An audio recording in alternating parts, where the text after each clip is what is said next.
हमारे प्यारे व्यूअर्स, आप सभी हमारे वीडियो को रेगुलरली तो देख रहे हैं पर सब्सक्राइब नहीं कर रहे हैं।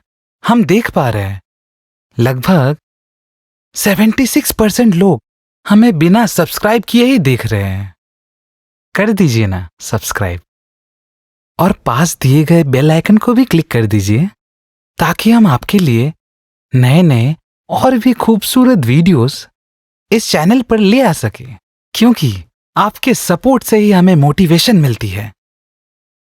और अगर हमारे वीडियोस आपको अच्छे लगते हैं तो लाइक करना ना भूलें और साथ ही साथ कमेंट बॉक्स पे कमेंट करना ना भूलें। हम आपके कमेंट के इंतजार में रहेंगे। और हाँ, फिर से याद दिलाता हूं, हमें सब्सक्राइब करना ना भूलें।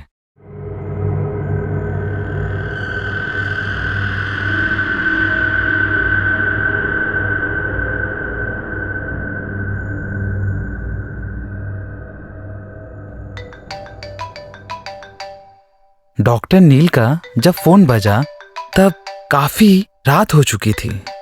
नींद टूटने पर उसने देखा कि घड़ी पर 12:10 हो रहे थे।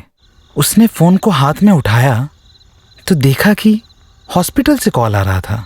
नील यादव पेशे से एक डॉक्टर थे और डॉक्टर के लिए क्या दिन क्या रात। नील के फोन उठाने पर हॉस्पिटल का स्टाफ बोलने लगा, अरे डॉक्टर बाबू, मैं अटेंडेंट शिवा बोल रहा हूँ। हाँ शिवा, बोलो। इतने रात को फोन किया, कोई जरूरी बात है क्या? हाँ डॉक्टर बाबू, आप कुछ ही देर पहले घर लौटे, इसलिए बोलने में थोड़ी हिचकिचाहट हो रही है। पर आपको अभी एक बार के लिए हॉस्पिटल आना ही पड़ेगा। वो एक लाश आई है, उसका पोस्टमार्टम करना है। ये सुनकर नील थोड़ा रुककर बोला, क्या कोई सीरियस मामला है? वो डॉक्टर बाबू, वो लाश एक रिपोर्टर का है। ऊपर से प्रेशर है कि आज ही उस लाश का पोस्टमार्टम करके जला देना होगा। उसके बाद नील ने और कुछ नहीं पूछा। शिवा ने कहा, आप रेडी रहिए सर, 10 से 15 मिनट के अंदर ही हॉस्पिटल की गाड़ी आती ही होगी।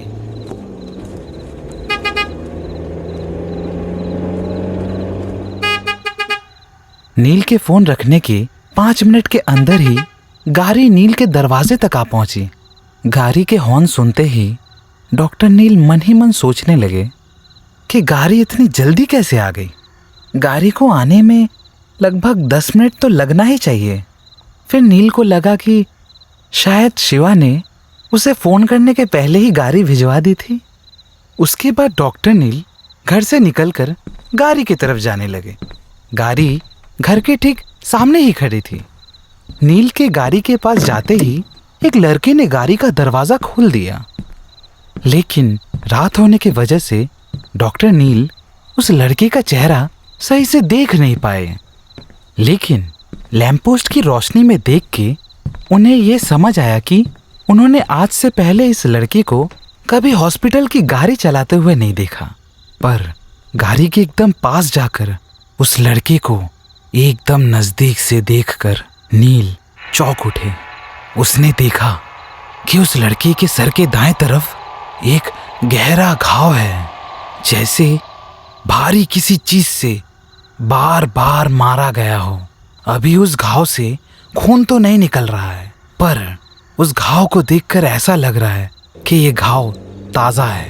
कुछ दूर जाने के बाद डॉक्टर नील ने उससे पूछा, तुम्हें हॉस्पिटल में तो पहले कभी नहीं देखा, तुम्हारा नाम क्या है? सर, मैंने आज ही ज्वाइन किया है, मेरा नाम है मनीष। मनीष की बातों को सुनकर नील थोड़ा हैरान हुआ।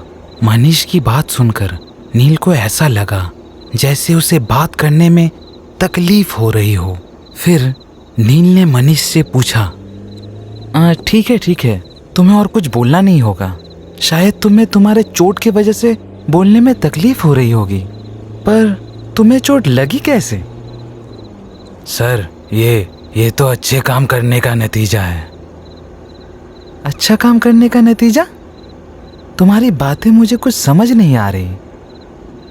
ये सब छोड़िए, मैं आपको एक बात बताता हूँ। आप हॉस्पिटल में जिस रिपोर्टर की लाश देखने जा रहे हैं उसका बहुत बेरहमी से कत्ल किया गया है।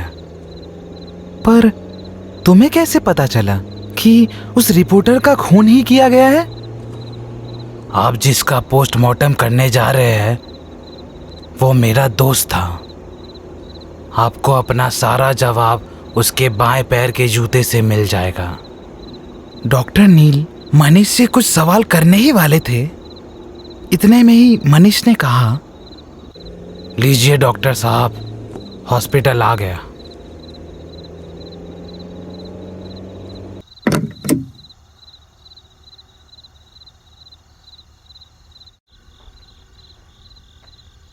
नील गाड़ी से उतरकर हॉस्पिटल की तरफ जा ही रहे थे, तब उन्हें अचानक याद आया कि मनीष को कह दे कि वो कहीं ना जाए, क्योंकि काम खत्म होने के बाद वो उसी की गाड़ी से वापस घर चले जाएंगे। ये सोचकर जब वो पीछे मुड़े तो उन्होंने देखा कि वहां ना तो मनीष था ना उसकी गाड़ी। ये देखकर नील सोचने लगे कि मनीष को कैसे पता चला कि उसके रिपोर्टर फ्रेंड का खून हुआ है। वो तो एक ड्राइवर है, क्या वो मुझे कुछ बताना चाहता था? नील ये सोच ही रहा था कि तभी किसी ने उसे पीछे से आवाज दी, डॉक्टर बाबू, आप कैसे आए? नील ने देखा कि अटेंडेंट शिवा उसके सामने खड़ा उसकी ओर देख रहा है। क्यों? मैं मनीष के गाड़ी में आया हूँ। मनीष? अब ये कौन है? मैंने तो आपके क्वार्टर में गणपत को भेजा था, लेकिन उसने तो कहा आपके घर में ताला लगा हुआ है। लेकिन मनीष नाम के लड़के ने तो मुझे कहा कि वो आज शाम को ही ज्वाइन किया है। ये तो अजीब बात है। हाँ, वो सब छोड़िए, जो भी हो आप आ तो गए। मैं बाद में मनीष के बारे में पता कर लूँगा।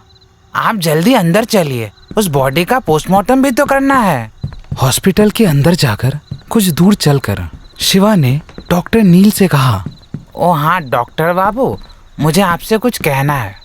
बॉडी का पोस्टमार्टम करने के बाद आप ना डेथ सर्टिफिकेट में एक्सीडेंट लिख दीजिएगा।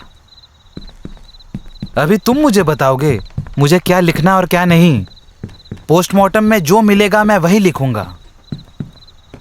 अगर सच सामने आया तो आप मुसीबत में पड़ सकते हैं। ये कहकर शिवा वहां से चला गया और डॉक्टर नील भी बात को ज्यादा न बढ़ाते हुए पोस्टमार्टम रूम की तरफ चले गए। डॉक्टर नील पोस्टमार्टम रूम में पहुंचे। रूम में जाकर सामने टेबल पे पड़े लाश को देखकर डॉक्टर नील की तो जैसे मानो होश ही उड़ गए हो।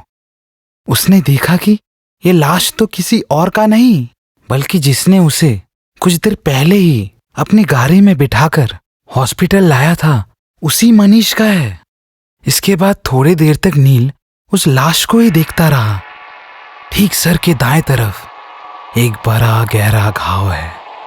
मुंह पर भी खून लगा है, पर सूख चुका है।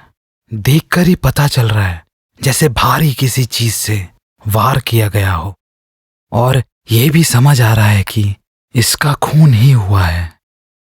कोई भी एक्सीडेंट ऐसे तो हो ही नहीं सकता।